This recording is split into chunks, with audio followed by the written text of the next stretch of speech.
Bangla medium ধারাবাহিকের নতুন পর্বে দেখা যায় রাজদীপের কথা না শুনে ভিকিকে বিশ্বাস করে নিজের বিপদ ডেকে আনলো ইন্দিরা। আর নিজের পরিকল্পনায় সফল হলো ভিকি।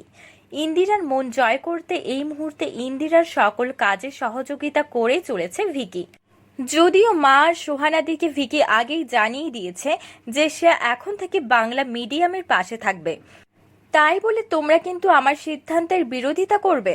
সকালে নাস্তা শেষে বাবা খুব খুশি, তাই তো ভিকির মাকে উদ্দেশ্য করে বলল, অনন্যা, তুমি এতদিনে যে কাজটা করতে পারোনি সেই কাজটা মাত্র কয়েকদিনে সেটা করে দেখিয়ে দিল তোমার বড় বৌমা। ওদিকে নিজের রুমে গিয়ে নিজের কর্ম নিয়ে নিজেই দ্বিধা দ্বন্দ্বে জড়িয়ে পড়ে ইন্দিরা। ওদিকে সুমন্ত মানে মেচকাকে সান্ত্বনা দিতে গেলে ক্ষেপে যায় সুমন্ত।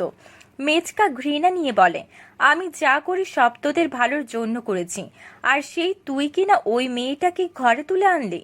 এক পর্যায়ে ভিকি জানিয়ে দিল কেন সে এসব করেছে। সব শুনে মেচকা উন্মাদের মতো আচরণ করে। ভিকিকে উপহাস করে বেশ কিছু কথা বলে মেচকা। মেচকা ভিকিকে জানিয়ে দিল সে কখনো ইন্দিরাকে ছাড়বে না। ভিকি বলে, আমি কিন্তু এমনি এমনি খেলাটা ঘুরিয়ে দিইনি মেচকা। এই মুহূর্তে হয়তো তোমরা বুঝতে পারছো না, কিন্তু আমি যেটা করছি তার ফলটা যখন তুমি বা তোমরা হাতে নাতে পাবে তখনই আমাকে ঠিকই বুঝতে পারবে।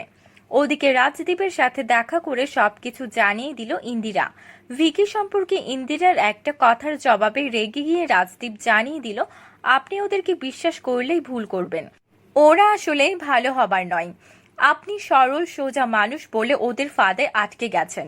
এর খেসারত একদিন আপনাকেই দিতে হবে।